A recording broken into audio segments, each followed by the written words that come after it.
जय गुरुदेव।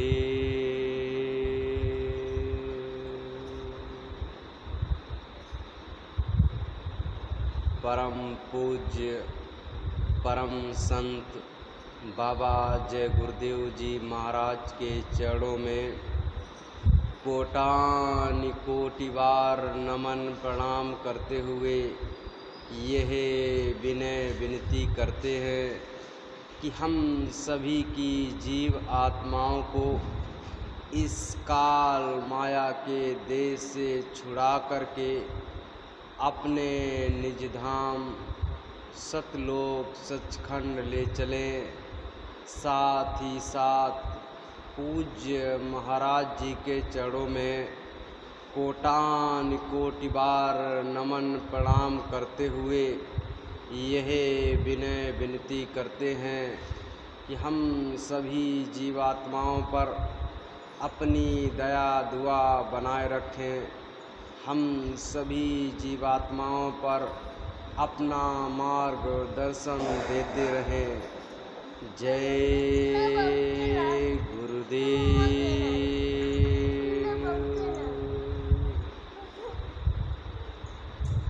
प्रेमी भाई बहनों, यह जो हमारे आपके साथ में मन लगा दिया गया है, यह मन बड़ा ताकतवर है। इस मन ने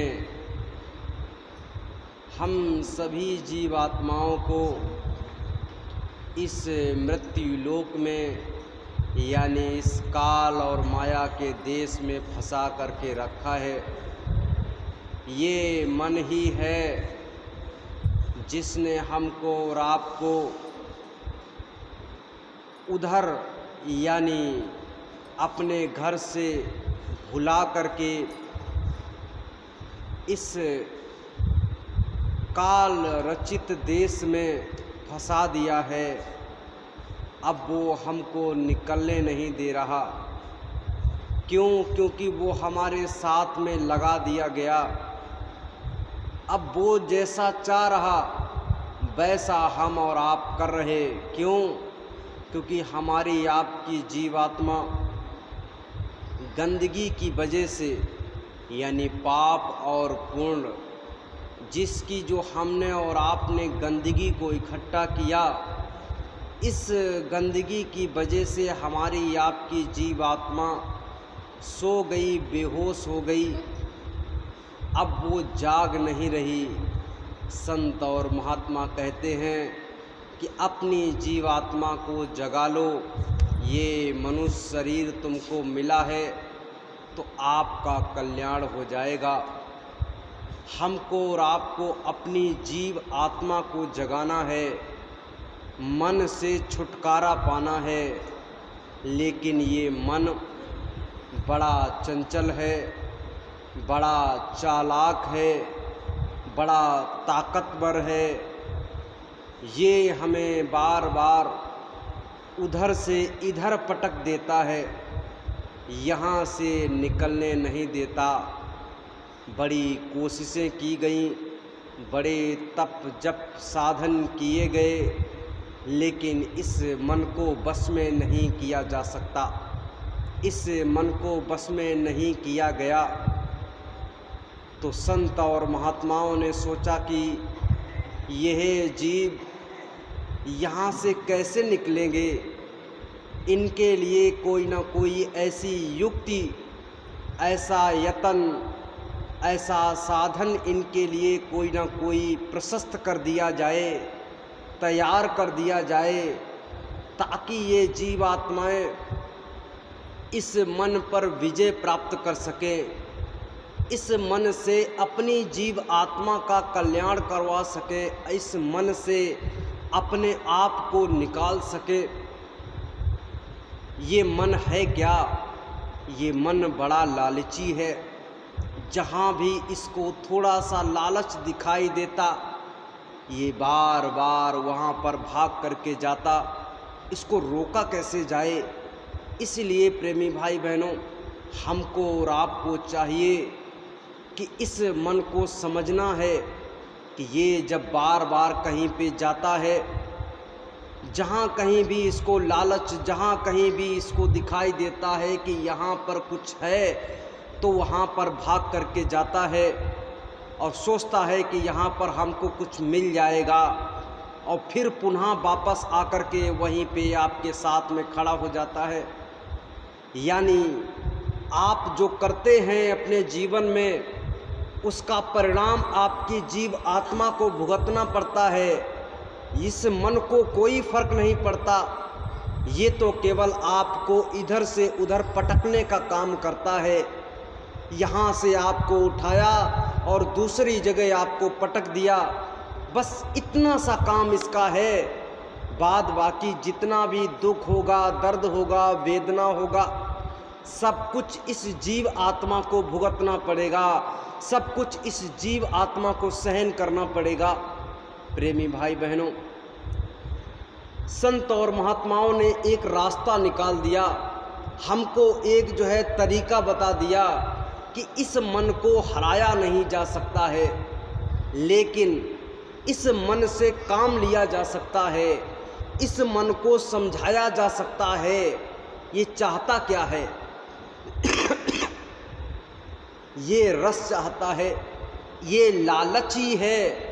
जहाँ कहीं भी इसको रस दिखाई देता है, आनंद दिखाई देता है, ये भाग करके वहाँ पर बार बार जाता है।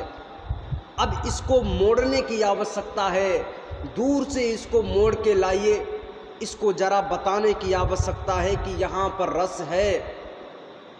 एक बार की बात है कि एक माँ अपने बच्चे को लेकर के एक सत्संग में पहुँच गई। उस सत्संग में उसको जो है महात्मा जी ने बताया कि उस परम पिता परमात्मा को प्राप्त करने के लिए ये शरीर प्राप्त हुआ है। वो माँ को काफ़ी दिक्कत थी, काफ़ी परेशानी थी, इसकी वजह से वो जो है सुमिरन ध्यान भजन सही तरीके से नहीं कर पाती थी। लेकिन उसको इतना पता था, अगर हमारे घर में कोई एक व्यक्ति अगर जो है वो सुमिरन ध्यान भजन से, साधन से अपने आप को उस परम पिता परमात्मा से मिला देता है, तो उसकी बता रहे 7 पीढ़ियाँ तर जाती हैं, उसकी 7 पीढ़ियाँ उस परम पिता परमात्मा से मिल जाती हैं। प्रेमी भाई बहनों, जब ये जो है उस माँ को पता चला, तो अपने बच्चे को नित्य नियम से उस सत्संग में ले करके जाया करती। उसको ये पता चला कि ये जो मन है, क्योंकि जब बच्चा होता है तो उसको बहुत सारी चीज़ों में इधर उधर मन भागता है, इधर खेल लें, वो कर लें, ये कर लें। सब कुछ करने के पश्चात वो बेचारा जो है जब सुमिरन ध्यान भजन के लिए उसको माँ बैठालती, तो उसका मन नहीं लगता, भाग करके तुरंत जो है किसी न किसी खेल को करना प्रारंभ कर देता।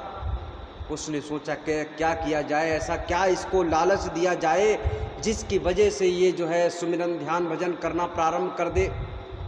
जैसे ही उसको लालच दिया, उससे कहा कि ऐसा है, अगर तुम उस परम पिता परमात्मा का भजन करोगे तो तुम्हें पहले तो टॉफ़ी नहीं हुआ करती थी, अब तो चॉकलेट है, टॉफ़ी है, दुनिया भर की चीज़ें हैं जो बच्चों को लालच के रूप में हम और आप दे सकते हैं। लेकिन उस समय कुछ भी नहीं हुआ करता था, तो चीनी थी जिसे शक्कर बोलते हैं। ये चीनी के कुछ दाने पुड़िया में बंद करके कागज़ की पुड़िया बनाई, उसमें बंद किए और उसके बिस्तर के नीचे रख दिया और कहा, अगर तुम भगवान का भजन करोगे तो रोज़ तुम्हें जो है ये चीनी के दाने मिलेंगे, क्योंकि दाने मीठे होते हैं। जैसे ही बच्चे ने खाए तो बड़ा आनंद आया, तो उसके जो है तकिया के नीचे रख दिए, बिस्तर के नीचे रख दिए। अब वो जब भजन पे बैठे ऐसे झूठ मूठ में, क्योंकि पता तो है नहीं कुछ, लेकिन बैठना प्रारंभ कर दिया। सबसे पहला काम है कि बैठना प्रारंभ कर दीजिए, कैसे भी करके बैठ जाइए, अपने शरीर को दृढ़ कीजिए, ये शरीर आपका भाग करके इधर उधर न जाए। सबसे पहले तो इसको दृढ़ करना है, फिर मन को जो है एकाग्र करना है, और इसके बाद में सुमिरन ध्यान भजन आपका जो है धीरे धीरे बनना प्रारंभ हो जाएगा। तो उन्होंने कहा पहले इसको बैठाना सिखाना है, ये बैठना तो सीख जाए। जैसे स्कूल में बच्चे का एडमिशन करवाया जाता, उस समय वो आ ई या उस समय जो भी लिखाई पढ़ाई होती है वो कुछ नहीं जानता, लेकिन मास्टर क्या कहता है, इसको धीरे धीरे बैठाना शुरू कीजिए, धीरे धीरे ये स्कूल में आना प्रारंभ कर दे। धीरे धीरे जब स्कूल में आना प्रारंभ कर देगा, वहाँ पर बैठना प्रारंभ कर देगा, तो धीरे धीरे ये पढ़ना भी प्रारंभ कर देगा।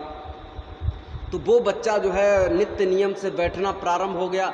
जैसे ही बैठता 1 मिनट 2 मिनट 30 सेकेंड के लिए, जैसे ही उठता तो नीचे बिस्तर के नीचे ऐसे करता तो उसके नीचे चीनी के दाने मिल जाते, तो खाता, बड़ा मज़ा आता। अब वो रोज़ लालच में बैठने लगा कि जब हम जो है सुमिरन ध्यान भजन पे बैठेंगे, उस परमात्मा के लिए बैठेंगे, तो वो जो है परमात्मा हमको जो है चीनी के दाने देगा।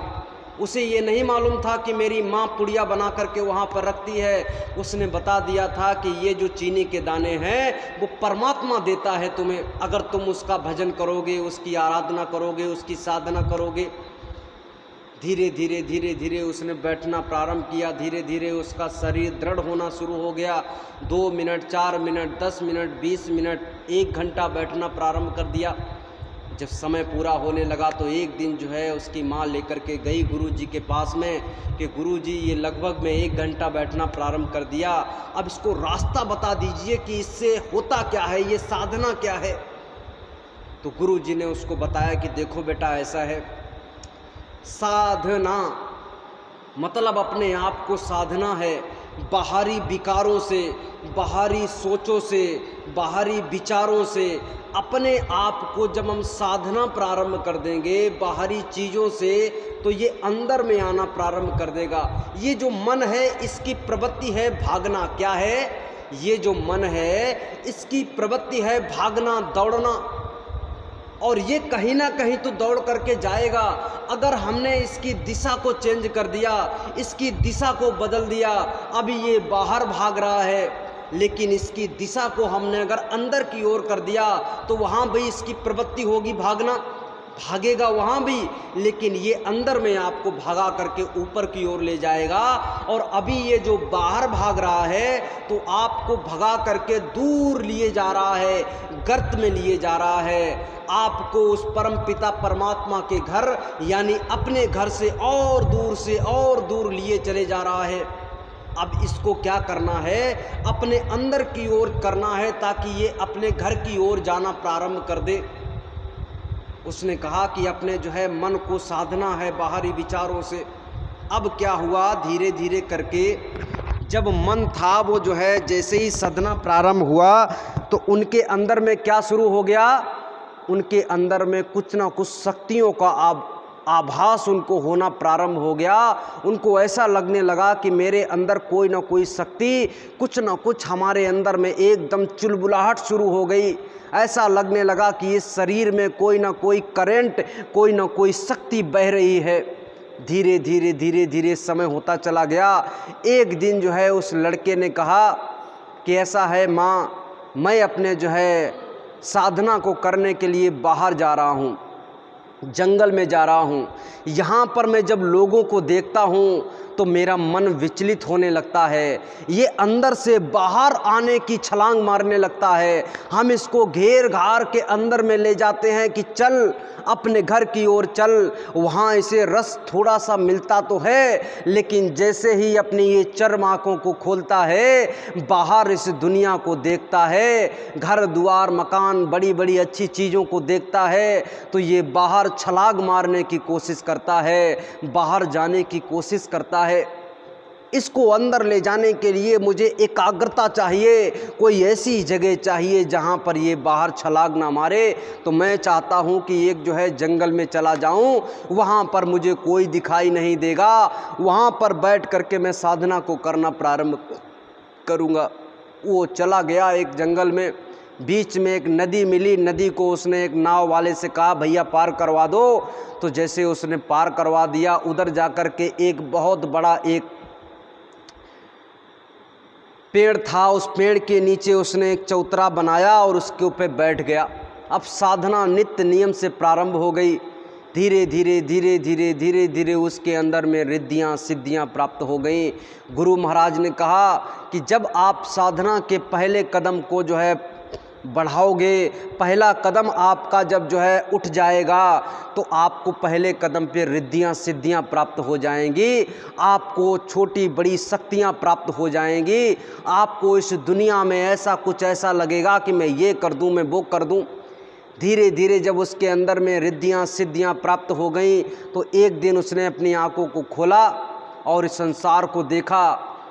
फिर सोचा कि मैं अब साधना पे बैठता हूँ। तब तक क्या हुआ, ऊपर चिड़ियाँ चें चें चें चें कर रही थी।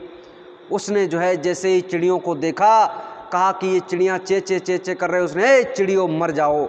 वैसे ही वो चिड़ियाँ आकर के नीचे पट पट पट पट गिर गई और मर गई। अब उसने कहा ये तो मर गई। उसने कहा ए चिड़ियों जी जाओ, तो वैसे ही चिड़िया जी गई और फर फर करके उड़ गई। अब उसने कहा कि ये तो मैं जो कह रहा हूँ वो होना प्रारंभ हो गया। क्यों? क्योंकि उसके अंदर में रिद्धियाँ सिद्धियाँ प्राप्त हो गई। जैसे जैसे रिद्धियाँ सिद्धियाँ काम करना प्रारंभ कर दी, अब उसको अंदर से एकदम ऐसा लगने लगा कि मेरे जैसा कोई नहीं, मैं ही भगवान हूँ, मैं जो कह देता हूँ वो हो जाता है। अब उसने कहा कि ये चीज़ को, ये विद्या को अपनी माँ को दिखाऊंगा जा कर के, क्योंकि वो रोज़ कहती थी कि चलो बेटा साधना करो, उस भगवान को प्राप्त करो, अब जो है शक्तियाँ तुम्हें मिल जाएंगी, ये मिल जाएगा, वो मिल जाएगा, बहुत कुछ लालच देती थी। लेकिन आज जो है क्या हो गया, आज मुझे जो है रिद्धियाँ सिद्धियाँ प्राप्त हो गई, शक्तियाँ प्राप्त हो गई, अब मैं अपनी माँ को दिखाऊंगा जा कर के। जैसे कोई भी बाहर जाता है, कुछ ना कुछ प्राप्त करता है, प्राप्त करने के बाद में अपने घर वालों को, अपने परिवार वालों को, हम लोग किस लिए मेहनत करते हैं? जरा सोचिए, किस लिए इतनी मेहनत मशक्क़त करते हैं? अपने परिवार को दिखाने के लिए, कोई भी दूसरे को दिखाने के लिए नहीं। क्योंकि यहाँ तो हजारों परिवार रह रहे हैं, वो तो देख रहे हैं, उनको देख करके हमें संतुष्टि नहीं मिलती, हमें खुशी नहीं मिलती। लेकिन कोई भी चीज़ जब प्राप्त किया, कोई भी नई चीज़ को खरीदा, भाग करके हम अपने परिवार के पास में जाते हैं और उस परिवार को दिखाते हैं, देखो हमने ये गाड़ी खरीद ली, हमने देखो ये कपड़े खरीद लिए, हमने देखो ये देखो जगह खरीद ली, ये मकान खरीद लिया, ये दुकान खरीद लिया, ये ज़मीन खरीद ली। तो घर वाले बड़े खुश होंगे। उनको दिखाने के लिए, अपने परिवार वालों को दिखाने के लिए, अपने रिश्तेदारों को दिखाने के लिए हम लोग रात दिन मेहनत करते हैं। अब उन्होंने उसके अंदर में ये इच्छा जागृत हुई कि मैं अपने माँ को दिखाऊंगा जाकर के, उसका संसार में कोई नहीं माँ के अलावा। वो चला, वहाँ से भागा दौड़ा। नदी को उसने, जैसे ही नदी सामने पड़ी, उसने इधर उधर दिखाई नहीं दिया कोई नाविक, तो उसने कहा ए नदी सूख जा। तो नदी सूख गई, बीच में रास्ता बन गई। अब उसने कहा इससे बड़ा क्या होगा, तुरंत नदी से गुजरा और कहा नदी चल। तो नदी फिर से बहने लगी। अब उसके अंदर में एकदम ऐसा गुबार भर गया कि मेरे से बड़ा इस दुनिया में कोई भी नहीं है। ऐसे मदमस्त में अपने जो है एकदम उसके अंदर में अहंकार उबाल मारने लगा और धीरे धीरे वो चलने लगा। एक गांव से गुजरा, तब तक उसको प्यास लग गई चलते चलते। तो एक जो है कुएं पे एक लड़की क्या कर रही थी, पानी भर रही थी, और पानी भर भर के क्या कर रही थी, ऐसे नीचे उड़ेल दे रही थी। पानी उसको भरती उसमें से और फिर से नीचे उड़ेल देती। उसने कहा ए लड़की जरा इधर आओ, मुझे पानी पिलाओ। उसने सुना नहीं, ऐसे केवल देख लिया। फिर से उसको एक बाल्टी भरी और फिर से नीचे उड़ेल दिया। ऐसे 4-5 बार उसने जब किया तब इनको गुस्सा आ गई। इनका नाम था बाबा फरीद। इनको गुस्सा आ गई। इन्होंने कहा ए लड़की, तू जानती नहीं है मैं कौन हूँ, तू मुझे पानी नहीं पिला रही। लड़की ने घूम करके जवाब दिया कि ए बाबा फरीद, मैं वो चिड़िया नहीं हूँ जो तेरे कहने से मर जाऊँगी, मैं वो नदी नहीं हूँ जो तेरे कहने से सूख जाऊँगी। अब बाबा फरीद के अंदर का जो है एकदम थूक सूख गया, अंदर में उनके एकदम जलन पैदा हो गई। सोचने लगे कि ये कैसे इसको पता चल गया, ये तो गांव में रह रही है, यहाँ पानी भर रही थी, लेकिन वहाँ जंगल में आज सुबह हमने चिड़ियों से कह दिया तो वो मर गई, चिड़ियों से कह दिया तो वो जी गई, मैंने नदी से कह दिया तो वो सूख गई, इसको कैसे पता चल गया। अब एकदम उसके अंदर में जलन पैदा हो गई, उसके अंदर में एकदम गुबार जो था वो एकदम ख़त्म हो गया, अहंकार जो था वो एकदम मर गया। अब वो सोचने लगा इसको कैसे पता चल गया। अब वो लड़की से पूछने लगा कि ऐसा करो, मुझे बता दो तुम्हें कैसे ये पता चल गया कि जंगल में हमारे साथ में क्या हुआ। कि कहे ऐसा करो आप पानी पी लीजिए और चुपचाप यहाँ से चले जाइए। वो कहने लगे पानी आनी कुछ नहीं पिएंगे, अब मेरी प्यास मर गई, अब मुझे बताओ तुम्हें कैसे पता चल गया। लड़की ने कहा कि ऐसा है, और ये तुम क्या कर रही थी जो पानी फैला रही थी बार बार। लड़की ने कहा ऐसा है, हमारे बुआ के यहाँ पे क्या हो गया था, आग लग गई थी, मैं उस आग को बुझा रही थी। अब तो जो है ये तो बिल्कुल उनके बात पच नहीं रही थी, कोई चीज़ सामने होगी उससे कह देंगे तो हमारी बात भले ही काम कर जाए, लेकिन इसने तो और भी बहुत बड़ी बात कर दी। यानी इसके बुआ के यहाँ पे आग लग गई हो तो ये यहाँ पर पानी को फैला रही और वहाँ पर आग कैसे बुझ जाएगी। ये कौन सा साइंस है, ये कौन सी भक्ति है, ये कौन सी शक्ति है। अब उसके अंदर में एकदम जो है ये चाहत पैदा हो गई कि ये चीज़ पता की जाए। उसने कहा, उसने गांव का एड्रेस लिखा और वहाँ से चल दिया। जा कर के वो जो लड़की थी उसका नाम था सहजोबाई, संत सहजोबाई, जिन्होंने लिखा है राम तजूं पर गुरु ना बिसारूं, गुरु के समो हरि को ना निहारूं, राम तजूं पर गुरु ना बिसारूं।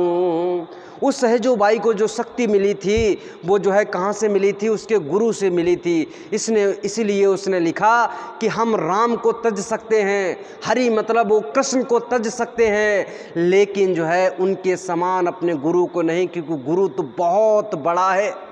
गुरु तो वो है जो राम से भी मिला सकता है, कृष्ण से भी मिला सकता है, ब्रह्मा विष्णु महेश से भी मिला सकता है, इस देवी देवताओं से भी मिला सकता है, ईश्वर से भी मिला सकता है। वो जो है गुरु से बड़ा इस संसार में कोई नहीं। तो वो जब गए वहाँ पर जो है बाबा फरीद और उन्होंने जाकर के देखा तो वास्तविक रूप में वहाँ पर पता चला कि ये देखो आग लग गई थी इनके घर में, ये छप्पर जल गया था, लेकिन अचानक धूप खिली हुई थी, सूर्य निकला हुआ था, कोई भी बादल नहीं था, लेकिन अचानक यहीं पर इन्हीं के घर पे और कहीं भी गांव में बारिश नहीं हुई और इन्हीं के घर पे आकर के बारिश होने लगी। वो क्या था, जैसे ही यहाँ पर पानी ये उड़ेलती थी वो पानी जाकर के वहाँ पर बरस रहा था। आप समझिए संत महात्माओं में वो दया होती है, वो ताकत होती है। तो वो देख करके वो वापस पुनः उस लड़की के पास में आए, सहजोबाई के पास में आए, कहने लगे मुझे वो रास्ता बता दीजिए जो आपको पता हुआ है।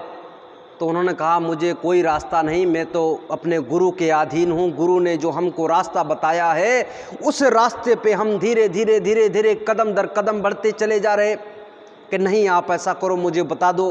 कि मेरे पास में अभी बताने का कोई भी जो है आदेश प्राप्त नहीं हुआ है, आप ऐसा कीजिए मेरे गुरु के पास में चले जाइए। बाबा फरीद अब घर जाने का जो है उनका जो प्लान था वो कैंसिल कर दिया। उन्होंने कहा इससे भी बड़ी कोई चीज़ है उसको प्राप्त करके अपनी माँ के पास में जाएंगे। वो वहाँ से सीधे जो है सहजोबाई जी के जो गुरु थे वहाँ पर पहुँच गए और जाकर के वहाँ पर सेवा करना प्रारंभ कर दिया। अब जब सेवा करना प्रारंभ कर दिया तो उनके गुरु जो थे वो हुक्का पीने के बड़े शौकीन थे। जैसे ही वो साधना से उठते थे, नींद से उठते थे तो उनको हुक्का चाहिए था। अब इनकी ड्यूटी हुक्का पे लगा दी गई।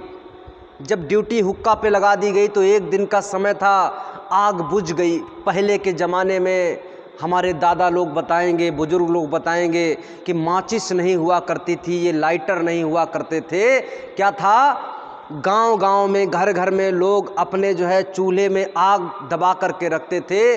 पूरे दिन वो आग रहती थी, उसी से अपने जो है चूल्ही को जलाते थे, अपने जो है घर में जो है आग को जलाते थे। और जब किसी के यहाँ पर आग ख़त्म हो जाती थी तो पड़ोसी के यहाँ आग जा कर के उस आग को थोड़ा सा ले आ कर के अपनी जो है चूल्ही को जलाते थे, अपने घर में जलाते थे। तो क्या हुआ, वहाँ पर आग बुझ गई और वो भागे दौड़े। उन्होंने कहा गुरु जी के उठने का समय हो गया। वो आस जहाँ रहते थे उस आसपास पूरे गांव में घूम आए, किसी के यहाँ पर आग नहीं मिली, सबके यहाँ पर आग बुझ गई। ये एक गुरु का जो है क्या होता है, गुरु का टेस्ट होता है। वो आपके अंदर से देखते हैं कि ये हमारा शिष्य हमारे लिए क्या कर सकता है। वो वहाँ से भागे भागे दौड़े दौड़े बाहर, एक गांव के बाहर एक जो है घर बना हुआ था, वो एक वेश्या का था। वहाँ जाकर के एकदम पहुँचे और जाकर के कहा कि हे बहन, मुझे जल्दी से आग दे दो, क्योंकि हमारे गुरु महाराज जगने वाले हैं, हुक्का को भरना है।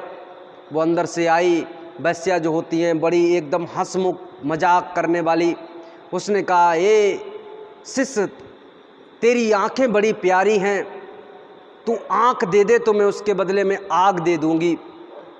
तुरंत उसने कह नहीं पाया, तब तक बाबा फरीद ने अपनी आंख को निकाला और उसके हाथ पे रख दिया कि ले, लेकिन आग दे दे, क्योंकि गुरु महाराज हमारे जगने वाले हैं। अगर वो जो है उनको आग ना मिली, उनका हुक्का न जला, तो उनकी हमारी सेवा व्यर्थ हो जाएगी, हमारे गुरु महाराज ऐसे ही बैठे रह जाएंगे।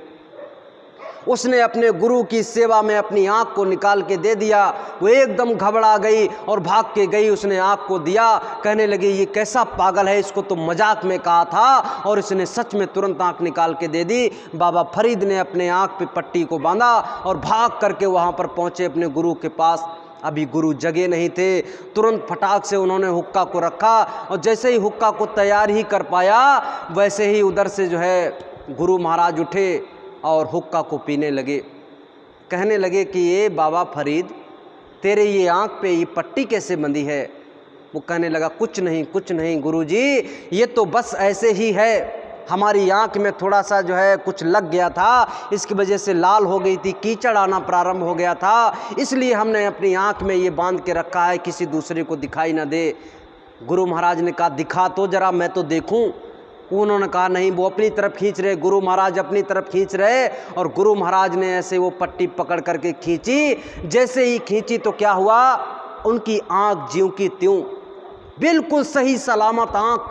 ये देख करके एकदम बाबा फरीद उनके चरणों पे गिर गए कि हे गुरु महाराज, आपकी कृपा निराली है, आपकी दया दुआ निराली है। जैसे ही बाबा फरीद उनके चरण पे गिरे, गुरु महाराज ने कहा, आज तुम जो है सेवा में पास हो गए। और जब सेवा में पास हो जाया करते थे शिष्य, तब जाकर के नामदान मिलता था। लेकिन हमारे गुरु महाराज ने तो लाखों को बैठाल करके एक ही बार में नामदान दे दिया कि लो, अपना रास्ता ले लो, इस रास्ता आपने अपने घर जाने का है, और इस पे चलोगे अगर पूरे विश्वास के साथ में, तो आपकी मंजिल, आपका घर आपको जरूर मिल जाएगा। तब जाकर के बाबा फरीद को जो है बड़ी मेहनत मशक्क़त के बाद में, जब वो सभी जो है सेवाओं में पास हो गए, तब उनको नामदान मिल गया। और उस नामदान को उन्होंने जब करना प्रारंभ किया, उस पे चलना प्रारंभ किया, तब जाकर के वो परमपिता परमात्मा को प्राप्त किया। और जब उस परमपिता परमात्मा को प्राप्त किया, तब उनको समझ में आया, जो हमको मिला था, जिसको हम सोच रहे थे कि ये पा लिया है, अब तो सब कुछ पा लिया, अपने माँ को बताएंगे जाकर के हमने बहुत कुछ पा लिया, तो जो है हम खुश हो जाएगी हमारी माँ। लेकिन आज हमने जो पा लिया है, ये उससे भी बहुत ऊंची चीज़ है। अब जाकर के उसको बताएंगे जाकर के, तो उसका जो है जीवन धन्य हो जाएगा। वास्तविक रूप में जब वो घर गए, अपनी माँ से मिले, और उधर वो महात्मा जी ने उसकी माँ के ऊपर में दया कर दी थी, वो भी वहाँ पर सतलोक सचखंड में पहुँच गई। अब जाकर के वो जैसे ही आमने सामने हुए, तो माँ ने कहा कि बेटा, आज तूने वो चीज़ को प्राप्त कर लिया जो दुनिया में दुर्लभ है। आप देवी बन जाओ, देवता बन जाओ, शंकर बन जाओ, विष्णु बन जाओ, ब्रह्मा बन जाओ, कुछ भी बन जाओ, लेकिन आप स्वर्ग मिल जाए, वैकुंठ मिल जाए, ये तो बहुत छोटी चीज़ें हैं, क्योंकि इनका समय एक निमित्त है, एक नियत समय है। एक समय के बाद में आपको स्वर्ग से भी निकाल दिया जाएगा, वैकुंठ से भी निकाल दिया जाएगा। अब ब्रह्मा बन गए तो उसका भी एक समय सीमा है, और इसके बाद में आपको निकाल करके फिर से इसी संसार में पटक दिया जाएगा। लेकिन आज तूने जो पा लिया, इसकी कोई समय सीमा नहीं है। आज तू इस काल और माया के जाल से बाहर निकल गया, बहुत बड़ी बात है। संत महात्मा जो हमको देते हैं, जो रास्ता देते हैं, वो काल और माया के बाहर निकलने का है, यानी जन्म और मृत्यु के बाहर निकलने का है। उसी को तो हमको पाना है। लेकिन हम लोग इस संसार में ज्ञान को, मान सम्मान को और भी रुपया पैसा को पाने के लिए लगातार लगे रहते। कहते गौधन गजधन बाजधन और रतन धन खान, जब आवे संतोष धन सब धन धूरी समान। हम लोग इस संसार में गौधन यानी ये जो हमारे पास में पशु होते हैं ये भी एक धन है, गजधन ये भी एक जो बहुत सारे घोड़े खरीद करके बेचना और जो है इसका बहुत बड़े व्यापारी हुआ करते हैं, ये भी धन है। हाथी जो है वो भी एक धन है, और हीरा जवाहरात रुपया पैसा सोना चांदी ये भी धन है। ये सब कुछ आपके पास में आ जाए तो कोई फ़र्क नहीं पड़ता, लेकिन आपके अंदर में जब जो है संतोष आ जाएगा, आपके अंदर में आ जाएगा कि हमारे पास में जो कुछ है वो बिल्कुल ठीक है, कोई फ़र्क नहीं पड़ता, हमें सुबह शाम केवल रोटी मिलती रहे, ये पेट हमारा चलता रहे, इतना अगर हमको और आपको मिलता रहेगा तो हमारा जीवन धन हो जाएगा। ज़्यादा अगर मिलने लगेगा तो हम उसमें फंस जाएंगे और इधर से उधर चले जाएंगे। यानी जहाँ पर हम उस परम पिता परमात्मा को प्राप्त करने की कोशिश कर रहे थे, इधर से उधर यानी काल भगवान की तरफ भागना प्रारंभ कर देंगे। प्रेमी भाई बहनों, हम लोग इस संसार में ज्ञान के भी पीछे बहुत भागते हैं। एक थे सर्वाजीत, उनका नाम था सर्वाजीत। उन्होंने इस संसार में सबको जीत लिया था, और जब वो 4 वेद 6 7 और 18 पुराण के ज्ञाता हो गए, उन्होंने इस संसार में सबको जीत लिया। गीता रामायण 4 वेद 6 7 18 पुराण, ऐसा कोई वेद शास्त्र बचा ही नहीं जो उनको ज्ञान नहीं था, एकदम कंठस्थ था। पूछ लेते किस पेज पे क्या लिखा हुआ है, तुरंत ऐसे ही मुंह जबानी बता देते, इतना ज्ञान उनके अंदर में भरा हुआ। अब ज्ञान के मदमस्त में हो गए। वो अपने जो है एक गाड़ी थी बैलगाड़ी, उस बैलगाड़ी पे सारे वेद पुराण को उसमें रख रखे थे। क्यों? क्योंकि अगर कोई कहता कि ये चीज़ पता नहीं तुम सही कह रहे हो कि गलत कह रहे हो, तुरंत खोल के दिखाते, देखो यही लिखा है कि नहीं लिखा है, प्रमाण के साथ में। घर पे आए, अपनी माँ से कहा कि ऐसा है माँ, मैंने इस संसार को जीत लिया, मैंने ऐसा कोई विद्वान नहीं छोड़ा जिसको हरा नहीं दिया, मुझसे बड़ा ज्ञानी इस संसार में कोई नहीं। माँ ने कहा ऐसा है, ठीक है, तुम अपने आप को ज्ञानी समझते हो, मुझे तो नहीं लगता तुम कोई ज्ञानी व्यानी हो। कहने लगा कैसी बात कर रही हो, मैंने तो इस संसार में सबको जीत लिया, बताओ ऐसा कौन है जिसको मैं जीत ना लूँ। उन्होंने बताया कि ऐसा है, एक कबीर नाम से एक छोटे मोटे महात्मा है, अपने घर में हैं, जुलाहा का काम करते हैं, अगर तुम उनको जीत लो तो मैं समझ लूँगी तुमने इस संसार में सबको जीत लिया। वो उनकी जो माँ थी, उनकी शिष्या थी, उनसे नाम दान लेकर के सुमिरन ध्यान भजन करती थी और उसके ऊपर में दया दुआ हो चुकी थी। उसने कहा ठीक है, इसमें कौन सी बड़ी बात है, इस संसार में ऐसा कोई विद्वान नहीं छोड़ा जिसको हमने जीत नहीं लिया, तो ये छोटा मोटा कोई कबीर नाम का है तो वो हमारा क्या कर लेगा। उन्होंने अपनी गाड़ी को सजाया और तुरंत उस पर सारे जो है वेद पुराण ग्रंथ सब कुछ रखे, गीता रामायण, और पहुंच गए जो है कबीरदास जी के यहाँ पे। जैसे ही उनके यहाँ पर पहुँचे, उन्होंने पूछा कि यहाँ का है कोई कबीर नाम से, तो लोगों ने बता दिया हाँ हाँ वो झोपड़ी है छोटी सी, और उसमें वो बेचारे सूत काट रहे थे वहाँ बैठे बैठे, यही काम था उनका। जैसे ही वो मिले, उन्होंने देखा, उनकी हालत को देखा, अरे ये तो बिल्कुल ही बुजुर्ग बेकार है, अरे इनके अंदर में क्या ज्ञान होगा। गए, जाकर कहा ऐसा है, वैसे तो मैं आपसे जो है वार्तालाप करने के लिए तैयार नहीं हूँ, क्योंकि आपकी हालत देख करके लगता है कि आपको कोई चौपाई और कोई भी जो है श्लोक मालूम होगा, मुझे तो नहीं लग रहा, लेकिन फिर भी मेरी माँ ने कहा है तो मैं आपसे वार्तालाप करने के लिए, आपके जो है इस ज्ञान की बातें करने के लिए तैयार हूँ। कबीरदास जी ने कहा बिल्कुल आप सही कह रहे हो, मुझे तो कोई ज्ञान नहीं है, मैं तो अनपढ़ हूँ, कभी जो है काला अक्षर भैंस बराबर, कभी जो है स्कूल का मुंह नहीं देखा, ये वेद शास्त्र कभी पढ़े लिखे नहीं, तो बताओ कैसे मुझे याद होगा, मैं तो बहुत छोटा आदमी हूँ। तो उन्होंने कहा ऐसा है कि मेरी माँ इस बात पे विश्वास नहीं करती है, वो आपको बहुत बड़ा ज्ञानी समझती है, वो कहती है उसको हरा दो। तो उन्होंने कहा क्या करें बताओ, उसके लिए जो आप बताओ वो कर दे, मैं तो आपसे हार ही गया हूँ ये मान लीजिए। तो कहा ऐसा है, एक कागज़ निकाला और कागज़ पे कहा कि इस पे जो है आप दस्तखत कर दीजिए और ऊपर मैं लिख लूँगा। ऊपर लिख लिया उन्होंने कि मैंने जो है शास्त्रार्थ में कबीरदास जी को हरा दिया फला फला तारीख को। नीचे कबीरदास जी ने कहा कि मैं दस्तखत भी नहीं कर पाऊंगा, ऐसा करो स्टाम्प लाओ, मैं ज़रा इस पे अंगूठा लगा देता हूँ, अंगूठा छापूँ। उन्होंने तुरंत अंगूठा को लगाया और जो है कबीरदास जी का वो पेपर हाथ जेब में रखा और पहुँच गए घर पे। माँ से कहा देखो मैंने चुटकी में हरा दिया, वो बेचारा कुछ बोल भी नहीं पाया, तुम कह रही थी बहुत बड़ा ज्ञानी है उसको हरा के आओ, मैंने तो उसे चुटकी में हरा दिया, वो तो बेचारा कुछ बोल भी नहीं पाया। माँ ने कहा जरा पढ़ कर के सुनाओ कि देखो मैं प्रमाण लाया हूँ, प्रमाण मैं हर जगह पे दिखाता हूँ, यहाँ देखो मैं प्रमाण लाया हूँ, उसका अंगूठा लगवा करके लाया हूँ। माता जी ने कहा जरा पढ़ कर के सुनाओ क्या क्या लिखा है इस पे। तो उसमें लिखा हुआ था कि शास्त्रार्थ में कबीरदास जी ने सर्वाजीत को फला फला तारीख को हरा दिया। अब वो देख करके पढ़ करके एकदम चौंक गया, क्योंकि उसने अपने हाथ से लिखा था कि मैंने कबीरदास जी को हरा दिया, लेकिन उसमें लिखा हुआ था कि कबीरदास जी ने सर्वाजीत को हरा दिया। अब सर्वाजीत एकदम जो है भौचक्का रह गया। उसने कहा धोखे में शायद कबीरदास जी की जगह मेरा नाम लिख गया और मेरी जगह कबीरदास जी का नाम लिख गया। फटाफट भाग के गया दोबारा से और कहा कि ऐसा है, देखो देखो गलती से ये ऐसा उल्टा हो गया, आपकी जगह मेरा नाम लिख गया और मेरी जगह आपका नाम लिख गया। उसने उस कागज़ को फाड़ा और दोबारा जो है लिखा कि मैंने जो है फला फला तारीख को, सर्वाजीत ने जो है कबीरदास जी को फला फला तारीख को शास्त्रार्थ में हरा दिया। और फिर से नीचे उनका अंगूठा लगवा लिया। फिर से पहुंच गए माँ के पास में कि देखो देखो मैं फिर से अब की बार पूरे होशो हवास में लिख करके लाया हूँ। और जैसे ही पढ़ा उन्होंने तो फिर से जो है लिखा हुआ था श्री कबीरदास जी ने सर्वाजीत को फला फला तारीख को शास्त्रार्थ में हरा दिया।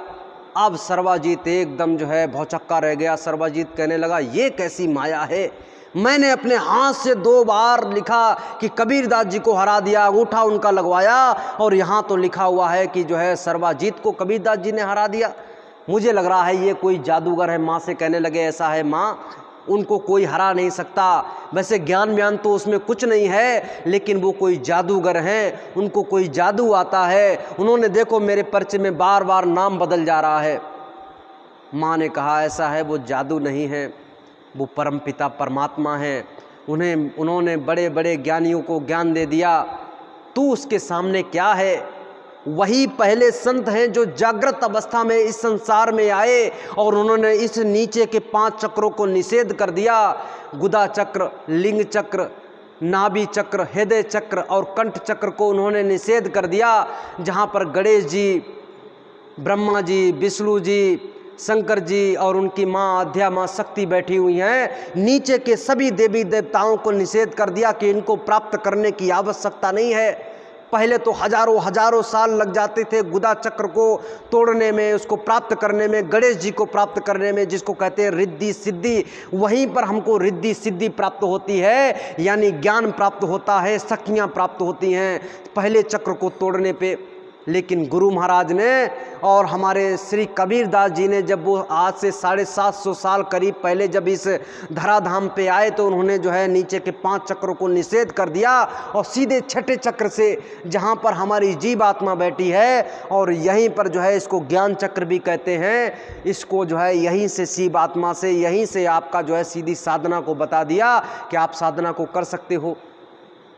जब ये सर्वाजीत को पता चला कि असली ज्ञान, असली चीज़ तो ये है जो ये देते हैं, महात्मा देते हैं, तो एकदम उनकी गर्दन नीचे झुक गई और कहने लगे कि मैं तो जो है अब तो सबसे छोटा हूँ, मैं तो किनको हराने की कोशिश कर रहा था। जो तीनों लोगों के जो नाथ हैं, ईश्वर है, वो भी उनके सामने नतमस्तक है। जो ज्ञान को जिन्होंने बनाया, जिन्होंने 4 वेद 6 शास्त्र को बनाया, यहाँ पर सारे धर्म ग्रंथों को बनाया, वो ईश्वर उनके सामने झुकता है, यानी संत और महात्माओं के सामने झुकता है, और मैं उनको झुकाने की कोशिश कर रहा था। जब वो हार गए तो क्या किया उन्होंने, अपने जो है ज्ञान को एक तरफ रख दिया, अपनी पोथियों को एक तरफ रख दिया और जो है श्री कबीरदास जी के चरणों में जाकर के नाम दान ले लिया। अब ये जो नाम दान बार बार आ रहा है, आपको सुनाई दे रहा है, नाम दान ले लिया।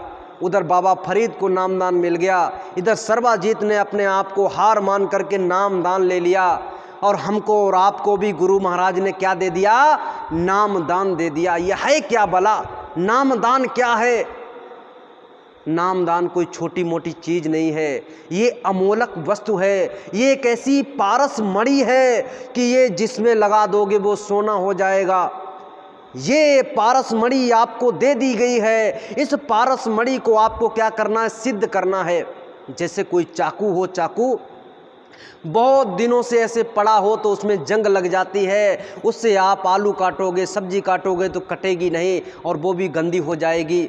इसको क्या करना पड़ता है? पहले इसको धुलते हैं, फिर उसको उसमें धार लगाते हैं, और जब लगाते लगाते लगाते लगाते एकदम जो है उसमें धार जब निकल आती है, इसके बाद में आप प्याज काटिए, लहसुन काटिए, आलू काटिए, कोई भी सब्जी काटिए, फटाफट फटाफट कटती चली जाएगी। ऐसे ही प्रेमी भाई बहनों, हमारे और आपको जो नामदान दे दिया गया है, हमारे आपके ऊपर में क्या है? गंदगी चढ़ी हुई है, जंग लग गई है। अब इस नामदान से इसको रगड़ना है, धीरे धीरे धीरे धीरे इसको रगड़ते चले जाना है। इसमें से जंग छूट जाएगी और धीरे धीरे धीरे धीरे इसमें धार आ जाएगी।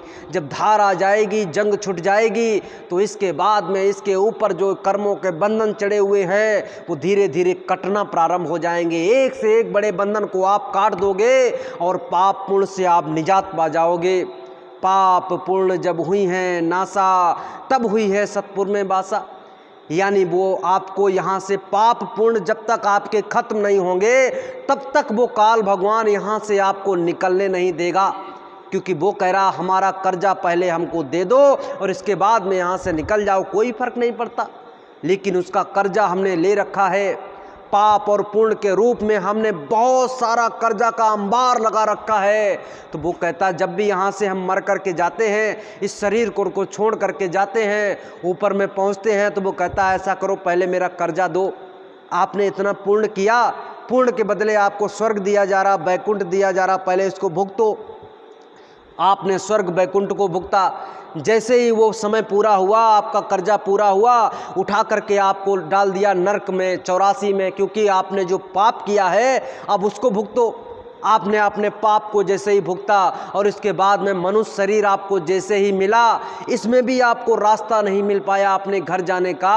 और जब रास्ता नहीं मिल पाया तो फिर से बेचारा इसी में जो है घूमते घूमते घूमते घूमते इसी में रह गया, इसी में फंस गया। तो प्रेमी भाई बहनों, हमको और आपको चाहिए कि वो परमपिता परमात्मा ने हमको रास्ता बता दिया है।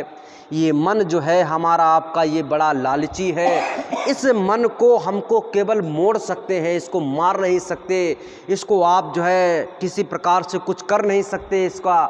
तो इसको मोड़ लीजिए, इसको मोड़ करके अंदर में ले चलिए। इसको लालच दीजिए कि अंदर में, आपके अंदर में वो रस है, वो आनंद है जो तू बाहर खोज रहा है, जिसके लालच में बाहर तू घूम रहा है, वो अंदर में है।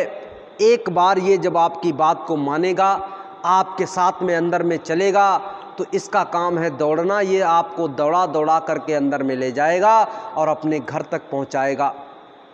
जहां इसका अपना निवास स्थान है वो अपने आप में मिल जाएगा और आपको शक्ति दे करके ऊपर में भेज देगा। इसलिए इस मन का बड़ा काम है। इस मन को आप जो है छोटा मोटा मत समझिए, इससे हमको और आपको काम लेना है। जो समझदार लोग होते हैं वो किसी भी प्रकार से अगर कोई जो है उसको नीचे गिराने की कोशिश कर रहा होता है, जो उसके संभाल में नहीं आता है, उसको बुद्धि संभाल देती है। बुद्धि में वो ताकत है कि बड़ी बड़ी चीज़ों को, बड़े बड़े एरोप्लेन बना दिए, शेर, चीता, भालू और जो है हाथी, ऐसे जो है जानवरों को जो है आदमी ने, इस जो है मनुष्य ने काबू में कर लिया, जबकि वो बहुत ताकतवर हैं। लेकिन हमारे पास में बुद्धि है, उस बुद्धि के बल पे उनको काबू में कर लिया। ऐसे ही इस मन को भी हम और आप काबू में करके अपनी जीव आत्मा के कल्याण के लिए लगा सकते हैं। इन्हीं वचनबाड़ियों के साथ में अपनी बाड़ी को विराम दे रहे। लेकिन ये जो वचनबाड़ी आपको सुनाई गई हैं, बस इन पे अमल करने की आवश्यकता है। इन पे धीरे धीरे अपने जीवन में इनको अप्लाई करके और इनको अमल में ला करके इन पे चलने की आवश्यकता है, तो हमको और आपको लाभ मिलना प्रारंभ हो जाएगा। सत्संग से जो वचन बताए गए उन पे चलोगे तो लाभ मिलेगा। तब आपको ये सत्संग और भी भाना प्रारंभ हो जाएगा, सत्संग में और भी आनंद आना प्रारंभ हो जाएगा, क्योंकि वहाँ से आपको लाभ मिलना प्रारंभ हो जाएगा। जब उनकी बातों पे चलोगे नहीं तो आपको लाभ नहीं मिलेगा, लाभ नहीं मिलेगा तो आपको सत्संग फिर अच्छा नहीं लगने लगेगा। आप कहोगे ये तो क्या बातें हो रही है, ये तो हमारे किसी काम की है नहीं। तो इन पे चलना है, अपनी जीवात्मा का कल्याण करवाना है। अब इन्हीं वचनबाड़ियों के साथ में अपनी बाड़ी को विराम दे रहे। अगर कहने सुनने में कोई अनुचित शब्द निकल गया हो तो उसको माफ़ कर दीजिएगा। अब सभी प्रेमी भाई बहन एक साथ में सामूहिक आरती करेंगे। बोलिए जय गुरुदेव। विनय करूं मैं दो कर जोरे, सतगुरु द्वारे तुम्हारे। विनग्रत दीपो आरती साजू, दो अखियन मझ धारे। भाव सहित नित बैठी झरोखे, जो हत प्रियतम प्यारे। पग धुन सुनाहु श्रवण ही अपने, मन के काज विसारे। जागी सुरत पियत चरणामृत, पियत पियत हुई नारी। घंटा शंख मृदंग सरंगी, बांसी बीन सुनारी। जय गुरुदेव जी की आरती करते, गावत जय जयकार। विनय करूं मैं दो कर जोरे, सतगुरु द्वार तुम्हारे। मालिक के द्वार तुम्हारे, दाता द्वार तुम्हारे। समर्थ द्वार तुम्हारे। जय गुरुदेव। बाबा जी का कहना है शाकाहारी रहना है, बाबा जी की अर्जी है, आगे आपकी मर्जी है। तन मन करता कौन खराब, अंडा मछली मांस शराब, क्या खाने से होगी भलाई। साग सब्जी दूध मलाई, बाबा जी तो बचा रहे हैं, शाकाहारी बना रहे हैं। बचना और बचाना है, शाकाहार अपनाना है। महाराज जी का ना हाथ जोड़ कर विनय हमारी, हो जाएं सब शाकाहारी। जय गुरुदेव। जय गुरुदेव। सभी प्यारे भाई बहन स्वामी जी के चरणों में अपना माथा टेकेंगे, अपने अपने गुनाहों का मालिक से माफ करा लेंगे। जब सुबह घंटी लगेगी सभी प्रेमी भाई बहन उसे स्नान कराएंगे। जय